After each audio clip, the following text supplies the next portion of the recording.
नमस्कार,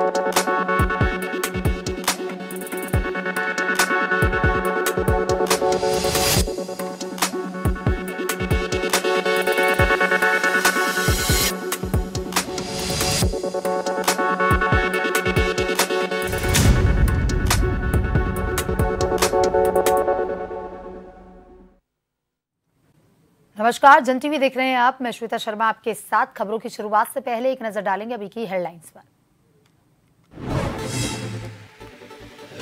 उत्तराखंड में 3 दिवसीय मानसून सत्र शुरू। गैरसैंण की भैराणी सेन विधानसभा में पहले दिन दिवंगत विधायकों को दी श्रद्धांजलि का। कल 5,000 करोड़ का पेश होगा अनुपूरक बजट। भारत बंद का मिला जुला असर। दून में मेडिकल स्टोर की अधिकांश दुकानें नहीं खुली, लोग परेशान। व्यापारी संगठनों में बांग्लादेश में हिंदुओं पर अत्याचार को लेकर भी आक्रोश।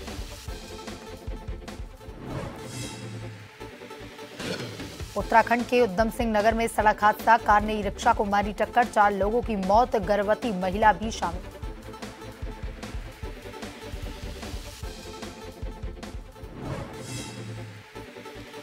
जूना अखाड़े के वरिष्ठ महामंडलेश्वर महायोगी पायलट बाबा का निधन। मुंबई के एक अस्पताल में ली अंतिम सांस। संत समाज में फैली शोक की लहर।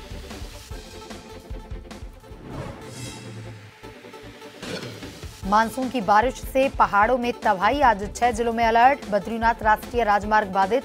हल्द्वानी में कई घरों में घुसा मलबा, जनजीवन अस्त व्यस्त।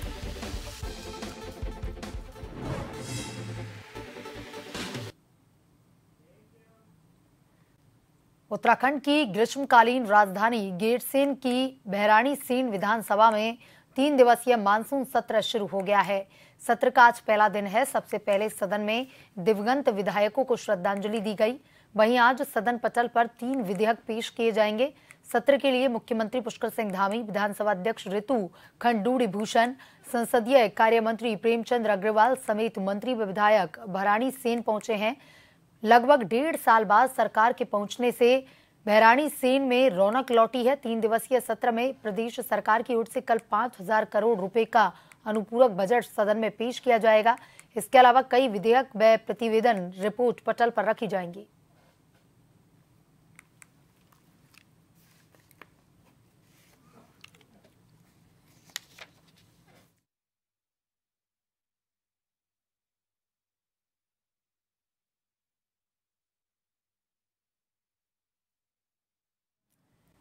गैरसैंण में विधानसभा के मानसून सत्र के पहले दिन केदारनाथ की विधायक स्वर्गीय शेला रानी रावत और चंपावत के पूर्व विधायक स्वर्गीय कैलाश चंद्र गहतोड़ी को श्रद्धांजलि अर्पित की गई।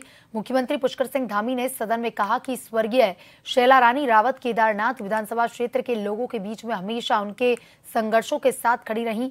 उनका चला जाना एक खालीपन दे गया है, उनका जाना एक अपूरणीय क्षति है।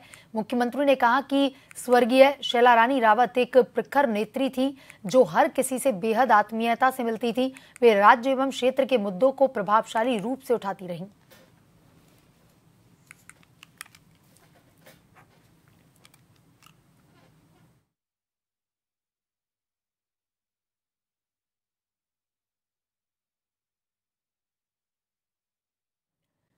देवभूमि उत्तराखंड में आज मानसून सत्र का पहला दिन आहूत किया जा रहा है। वहीं 3 दिनों के सत्र में कुल 500 प्रश्नों की सूची बनी है। सत्तारूढ़ दल और विपक्ष सत्र को लेकर के अपनी अपनी बात बता रहे हैं।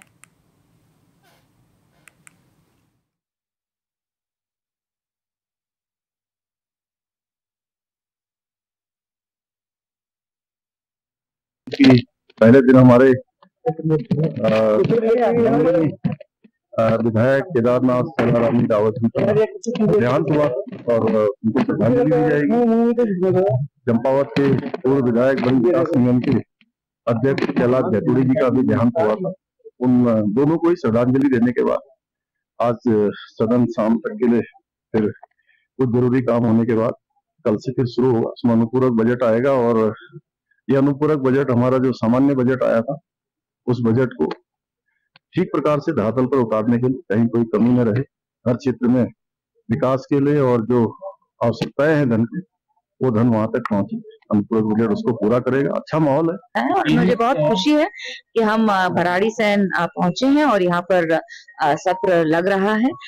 काफी प्रश्न 500 के करीबन प्रश्न आज आए हैं, उसमें कुछ सूचित भी हैं और साथ ही साथ हमारे विधेयक आएंगे, बजट भी आने वाला है, तो एक अच्छा सत्र होने वाला है। सत्रावधि कम होती जा रही है और यह भी मात्र 3 दिन का सत्र है, जिसमें एक दिन शोक संवेदना और 2 दिन विधेयक लाना, पारित करना, ये उनका और बजट पेश करना उनकी यही तक सीमित है। उनकी सोच, वो चाहते हैं कि किस तरह से हमारा बजट पास हो जाए और फिर सदन को स्थगित कर। बड़ा महत्वपूर्ण यह सत्र है और इसमें बड़े महत्वपूर्ण विधेयक भी आने वाले हैं और हम बजट भी पास करेंगे, अनुपूरक बजट पास करेंगे। ये बहुत जरूरी है राज्य के विकास के लिए और मैं केंद्र सरकार को भी धन्यवाद दूंगा, खासकर हमारे प्रधानमंत्री जी और गृह मंत्री जी को, जिन्होंने हमारे SDRF के आपदा के मानकों को चेंज किया है। पहले 1 किलोमीटर जब कोई क्षति हो जाती थी तो उसके लिए 1 लाख रुपए तय था, वो मुआवजा मिलता था। अब उसमें करीब लगभग पहाड़ के लिए 2 करोड़ के लगभग जो है मुआवजा उन्होंने दिया है और मानकों को बदला है। तो मैं समझता हूं कि इससे उत्तराखंड का तेजी से विकास होगा। तो यह गैरसैंण का सत्र बहुत ही कारगर सिद्ध होने जा रहा है और मैं मानती हूं कि इस सत्र के माध्यम से आने वाले समय में जिस प्रकार की योजनाएं लागू की जाएंगी, जिस प्रकार के एक्ट अनुपालन में लाए जाएंगे, निश्चित रूप से हर युवा से लेके, महिला से लेकर, माता बालिका से लेकर उत्तराखंड के हर नागरिक को बहुत फायदा होने जा रहा है। इस बार कई विधेयक पास होने वाले हैं और मुझे लगता है कि राज्य के लिए एक बहुत बड़ी बात है कि हम अच्छे यहाँ पे विधेयक भी पास होने वाले हैं। और कल मेरा क्वेश्चन डे भी है, काफ़ी विधायकों ने सवाल पूछे हैं, उसकी हमने तैयारी पूरी की और विधायकों के अक्षर से जितने भी उन्होंने सवाल पूछे उनका जवाब दिया जाएगा। सत्र की अवधि काफ़ी कम है, इसको लेकर विपक्ष सवाल उठा रहा है। देखिए, वो कार्य मंत्रणा की बैठक में विपक्ष को कहना चाहिए और मुझे लगता है कि कार्य मंत्रणा की बैठक में अगर कोई बात कहेंगे तो विपक्ष की बात। गैरसैंण के भैरानीसैंण में मानसून सत्र के पहले दिन दिवंगत विधायकों को मुख्यमंत्री सहित सभी विधायकों और मंत्रियों ने श्रद्धांजलि दी। सभी पक्ष और विपक्ष के विधायकों ने श्रद्धांजलि देते हुए अपनी शोक संवेदना प्रकट करते हुए दिवंगत आत्माओं के शांति के लिए भगवान से प्रार्थना की। सभी ने दिवंगत विधायक शीला रानी रावत और कैलाश गहतोड़ी के साथ अपने अनुभव साझा किए। इसके बाद विधानसभा सत्र को 5 बजे तक के लिए स्थगित कर दिया गया।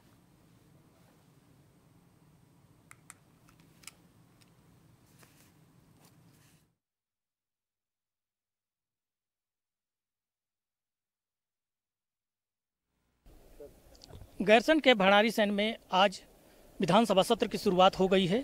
21 से 23 अगस्त तक चलने वाले इस विधानसभा सत्र में पक्ष और विपक्ष के कई मुद्दे हैं। आज पहले दिन विधायक शीला रानी रावत और कैलाश गहतोड़ी की मौत पर श्रद्धांजलि दी गई। अपने श्रद्धांजलि में मुख्यमंत्री सहित नेता प्रतिपक्ष और विधायकों ने उनके कार्यों को याद किया, उनके बारे में बहुत कुछ बताया कि उनका राजनीतिक करियर क्या था, उनका स्वभाव कैसे था, इस पर चर्चा हुई है और अभी 5 बजे तक के लिए सदन स्थगित कर दिया गया है। अब देखने वाली बात होगी कि 5 बजे के बाद सदन में क्या होता है। अगर अनुपूरक बजट की बात की जाए तो कल अनुपूरक बजट पेश होगा जिस पर चर्चा होगी। अगर पक्ष विपक्ष के सत्र के बारे में कहा जाए तो विपक्ष का सीधा आरोप है कि सत्र की अवधि बहुत कम है, अनुपूरक बजट आने वाला है, उस पर चर्चा करनी है। साथ ही विधायकों द्वारा करीब 500 सवाल लगाए गए हैं, उस पर भी चर्चा करनी है। ऐसे में एक दिन श्रद्धांजलि में निकल गया, 2 दिन में बजट पर भी चर्चा करनी है। साथ ही बजट के चर्चा के साथ साथ जो 500 सवाल हैं उन पर भी चर्चा करनी है। इस पर चर्चा कैसे हो पाएगा, ये विपक्ष आरोप है। अगर वहीं पक्ष की बात करें तो पक्ष कहता है कि अगर वार्ता की जाएगी तो पर्याप्त समय है और अनुपूरक बजट पर और सवालों पर चर्चा के लिए काफी पर्याप्त समय है और पक्ष विपक्ष मिलकर अगर चर्चा करेंगे तो उस पर चर्चा हो जाएगी। लेकिन अगर विपक्ष की बात की जाए तो विपक्ष कह रहा है कि हम पूरी तरह तैयार हैं, सरकार को बहुत सारे मुद्दे उस पर घेरने के लिए तैयार हैं। अब देखने वाली बात यह होगी कि कल जब विधानसभा का सत्र शुरू होता है तो पक्ष और विपक्ष की क्या प्रतिक्रिया होती है और सदन में किस तरह की चर्चा होती है। कैमरामैन आकाश श्रीवास्तव के साथ शैलेंद्र कुमार पांडे, जन टीवी, गैरसैंण।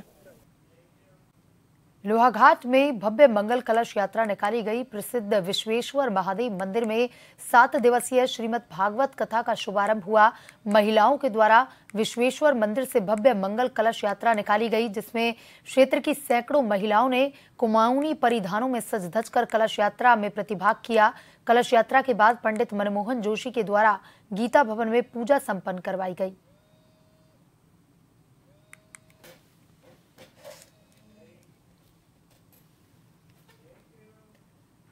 सुप्रीम कोर्ट के आरक्षण को लेकर हाल ही में दिए गए निर्णय को लेकर विभिन्न अनुसूचित जाति, जनजाति व राजनीतिक संगठनों की तरफ से आज भारत बंद का आह्वान किया गया। इसे लेकर हरिद्वार पुलिस की तरफ से शहरी और ग्रामीण क्षेत्रों में सुरक्षा के कड़े बंदोबस्त रहे। शहर व देहात क्षेत्रों में 2 कंपनी PAC तथा सभी थानों का पुलिस बल भी तैनात रहा।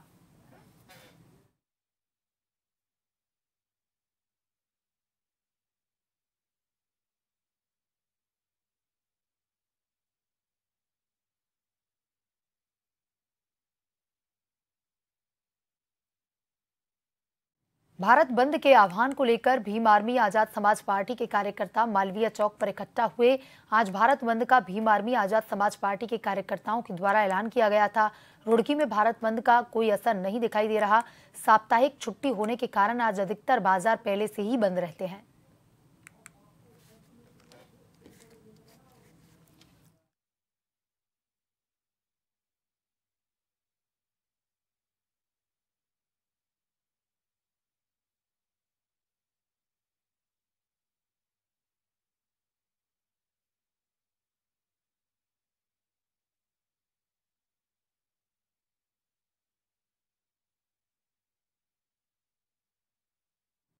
सुप्रीम कोर्ट द्वारा आरक्षण को लेकर हाल ही में दिए गए निर्णय के विरोध में अनुसूचित जाति, जनजाति और अन्य राजनीतिक संगठनों ने आज भारत बंद का आह्वान किया। इस भारत बंद के तहत हरिद्वार जिले में भी विभिन्न संगठनों द्वारा व्यापक विरोध प्रदर्शन किए गए। हरिद्वार जिले में कई संगठनों के प्रतिनिधियों ने जिला कलेक्टर भवन पहुंचकर जिलाधिकारी धीरज सिंह गर्वेयाल को ज्ञापन सौंपा। इस ज्ञापन में सुप्रीम कोर्ट के निर्णय के प्रति अपनी असहमति व्यक्त की गई और आरक्षण व्यवस्था को बरकरार रखने की मांग की गई। जिलाधिकारी धीरज सिंह गर्वेयाल ने कहा कि उन्हें विभिन्न संगठनों द्वारा ज्ञापन प्राप्त हुए, जिसे मुख्यमंत्री, प्रधानमंत्री और राष्ट्रपति तक पहुंचाया जाएगा। प्रदर्शन को देखते हुए हरिद्वार जिले में पुलिस द्वारा सुरक्षा के कड़े इंतजाम किए गए।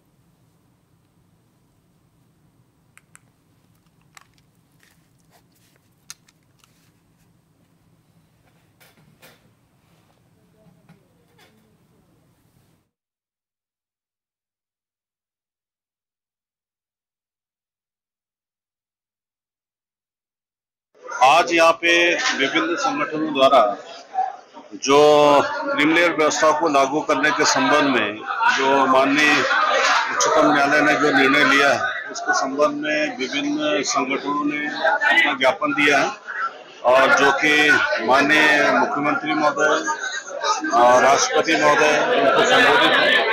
तो आप लोगों ने जो ज्ञापन दिया है वो हम लोगों ने रिसीव कर लिया है और अपने माध्यम से हम इसको माननीय मुख्यमंत्री महोदय तक, प्रधानमंत्री महोदय तक और राष्ट्रपति महोदय तक उनको अपने माध्यम से पहुंचाएंगे। देखिए, माननीय न्यायालय के द्वारा जो SC, ST, OBC के लोगों को बंटवारा करने का ये फरमान सुनाया गया है, इससे देश भर के लोगों में जनाक्रोश है और उसी के परिप्रेक्ष्य में इसका विरोध करते हुए संपूर्ण देश भर के अन्य कार्यालयों पर तमाम जिलाधिकारी, उप जिलाधिकारी अपनी अपनी सुख सुविधाओं के हिसाब से अपने अपने क्षेत्रों में तमाम संगठनों के द्वारा इसका विरोध प्रदर्शन करने के लिए ज्ञापन दिए गए हैं। क्योंकि ये जो फरमान सुनाया गया है, ये जातियों में बटे लोगों को पहले ही इस तरह से उस धुरी पर खड़ा कर दिया गया है जिसमें समाज में वैसे ही वर्गीकरण है, लेकिन ये जातियों में भी जो लोग हैं उनको बांट करके आपस में भाई को भाई से लड़ाने का जो काम किया गया है, ये बेहद निंदनीय है। और भीम उत्तराखंड में निकाय चुनाव 25 अक्टूबर तक हो जाएंगे। प्रदेश के अपर सचिव शहरी विकास नितिन सिंह भदौरिया ने यह जानकारी मंगलवार को हाईकोर्ट में दी। इस मामले से संबंधित जनहित याचिकाओं पर मुख्य न्यायाधीश न्यायमूर्ति ऋतु बहारी एवं न्यायमूर्ति राकेश थपलियाल की खंडपीठ में सुनवाई हुई। कोर्ट ने राज्य सरकार से पूर्व के आदेश के अनुपालन में निकाय चुनाव के कार्यक्रम के संबंध में जानकारी मांगी। पूर्व में कोर्ट ने सरकार से यह बताने को कहा था कि प्रदेश में कब तक राज्य निर्वाचन आयुक्त की नियुक्ति कर ली जाएगी और निकाय चुनाव कब तक संपन्न कर लिए जाएंगे। मंगलवार को अपर सचिव शहरी विकास नितिन सिंह भदौरिया कोर्ट में पेश हुए। उन्होंने कोर्ट को अवगत करवाया कि इस माह के अंतिम सप्ताह या सितंबर से पहले सप्ताह में राज्य निर्वाचन आयुक्त की नियुक्ति हो जाएगी।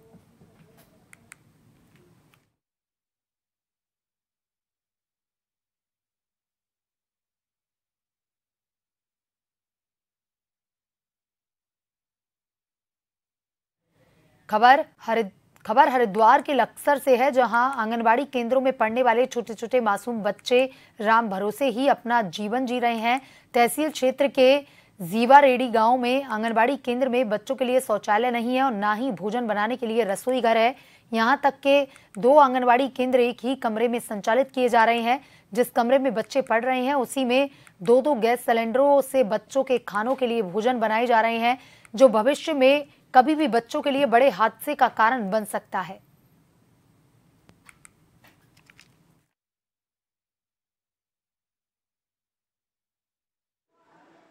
यहाँ पर इस कमरे में 2 केंद्र चल रहे हैं और इस केंद्र पर न तो यहाँ से बाथरूम है, न लैट्रिन है, न रसोई है।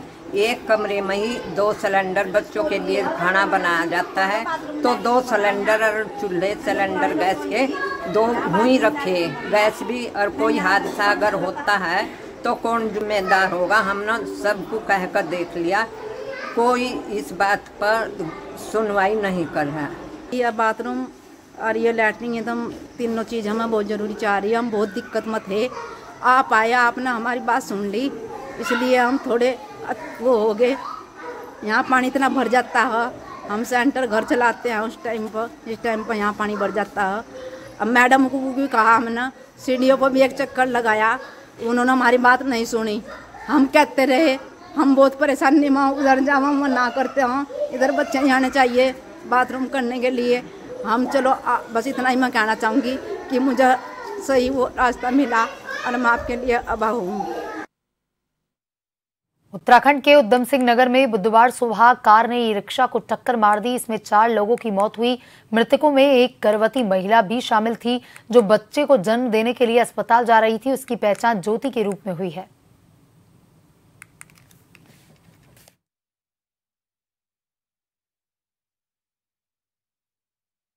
इसमें जो है एक कार और एक टुकटुक की कार द्वारा जो है टुकटुक को टक्कर देकर क्षतिग्रस्त किया गया। इसमें जो टुकटुक में सवार व्यक्ति थे उनमें 4, एक ड्राइवर सहित 3 ड्राइवर और 3 महिलाओं की मृत्यु हो गई है। तो टोटल 4 कैजुअल्टी हुई है और 2 जो घायल हैं वो अभी उपचाराधीन हैं, उनका उपचार चल रहा है, उनकी हालत अभी ठीक है। तो इसमें आवश्यक कार्रवाई की जा रही है, पंचायतनामा, पोस्टमार्टम और अग्रिम आवश्यक विधिक कार्रवाई इसमें की जा रही है।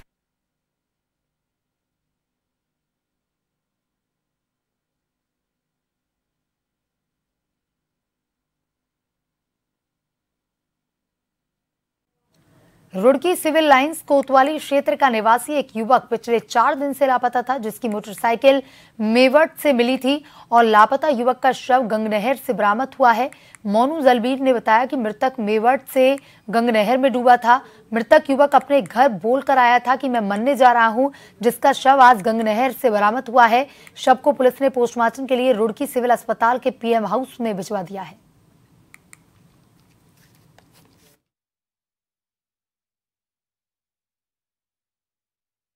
पहले ही मिला है और ये मेवट से डूबा था। यो सैनियों ने से था, यो 4 दिन से लापता था। मेरी मेवट के अंदर बाइक मिली थी। घर वालों तो बोलते गया था मैं मरने जा रहा हूँ। क्या नाम था? नाम तो थे घर वाले काला काला बता रहे थे, सैनियों ने से था। ये शिकायत कल पहुँचा दिया, सिविल लाइन थाने पुलिस भी आ गई थी और कलियर थाने भी पुलिस आ गई थी। ये 4 दिन से लापता था। जूना अखाड़े के वरिष्ठ महामंडलेश्वर महायोगी पायलट बाबा का मंगलवार को मुंबई के एक अस्पताल में निधन हो गया, जिससे जूना अखाड़ा सहित समस्त संत समाज में शोक की लहर फैल गई। जूना अखाड़े की देश में स्थित सभी शाखाओं, आश्रमों और मुख्य पीठों पर शोक सभा और शांति पाठ का आयोजन किया जा रहा है। जूना अखाड़े द्वारा 3 दिन का शोक घोषित किया गया है। पायलट बाबा को हरिद्वार के कनखल में भू समाधि दी जाएगी। जूना अखाड़े के संतों ने श्रद्धांजलि देते हुए कहा कि पायलट बाबा एक सच्चे योगी व समाज की, देश की सेवा के लिए हमेशा तत्पर रहते थे। महंत हरिगिरी महाराज ने कहा, पायलट बाबा की अंतिम इच्छा के अनुसार उन्हें उत्तराखंड की पावन भूमि में समाधि दी जाएगी।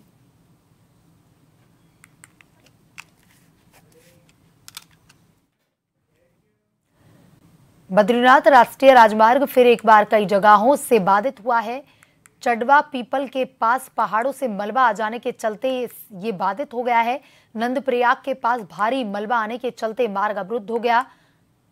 कैमेड़ा के पास भारी मलबा आ जाने के चलते ये मार्ग अवरुद्ध हुआ है। अधिकांश जगहों पर भारी मलबा आने के चलते बद्रीनाथ राष्ट्रीय राजमार्ग बाधित हुआ। बार बार बद्रीनाथ राष्ट्रीय राजमार्ग बाधित होने से चारधाम की यात्रा में कमी आ रही है।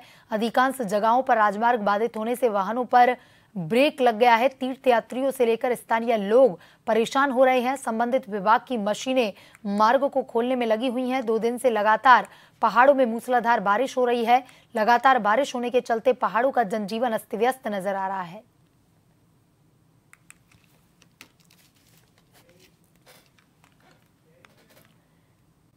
हल्द्वानी में बारिश से मची तबाही से निपटने के लिए प्रशासन जुटा हुआ है। लोगों के घरों में भारी मलबा घुस गया।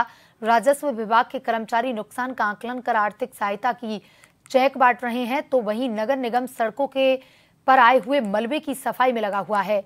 इसके अलावा प्रशासन ने पोकलैंड लगाकर नाले की दीवार को बनाने का काम भी शुरू कर दिया है। तहसीलदार सचिन कुमार का कहना है कि प्रशासन युद्ध स्तर पर बचाव राहत कार्य में जुटा हुआ है और घरों की और सड़कों की सफाई का काम चल रहा है। साथ ही अब तक 86 परिवार चिन्हित कर चेक बांटे जा रहे हैं।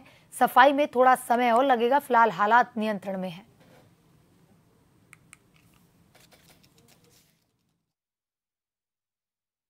कल रात लगभग 7 बजे के करीब और आमखड़ी नाले की एक दीवार टूट गई थी, जिससे भारी मात्रा में मलबा और पूरा पानी ये कृष्णा विहार, गायत्री विहार और इस क्षेत्र में भर गया था। सुबह से रात भी बचाव कार्य शुरू कर दिए गए थे। रात ही पोकलैंड मशीन और जेसीबी मशीनें लगा दी गई थी। वर्तमान में भी पोकलैंड मशीन से दीवार निर्माण का कार्य चल रहा है और मलबा शिफ्टिंग का काम भी चल रहा है। इसके अलावा नगर निगम की टीमें रास्तों की सफाई करने में लगी हुई हैं। राजस्व विभाग की टीमें चिन्हीकरण करते हुए सभी लोगों को जो अहेतुक राशि है उसका वितरण कर रही है। अभी तक लगभग 86 परिवारों का चिन्हीकरण किया जा चुका है और मौके पर ही चेक वितरित किए जा रहे हैं। मसूरी में नगरपालिका परिषद द्वारा स्वच्छ सर्वेक्षण में पहले स्थान पाए जाने को लेकर लगातार प्रयास किए जा रहे हैं। इसी दिशा में मसूरी नगरपालिका प्रशासन द्वारा नगरपालिका क्षेत्र के अंतर्गत कूड़ा उठान और अन्य समस्याओं को लेकर टोल फ्री नंबर जारी किया गया है, जिसके तहत कोई भी व्यक्ति अपने क्षेत्र में एकत्रित कूड़े या गंदगी और अन्य समस्याओं को लेकर टोल फ्री नंबर पर शिकायत दर्ज करवा सकता है। टोल फ्री नंबर का नगरपालिका परिषद के परिसर में कंट्रोल रूम स्थापित किया गया है।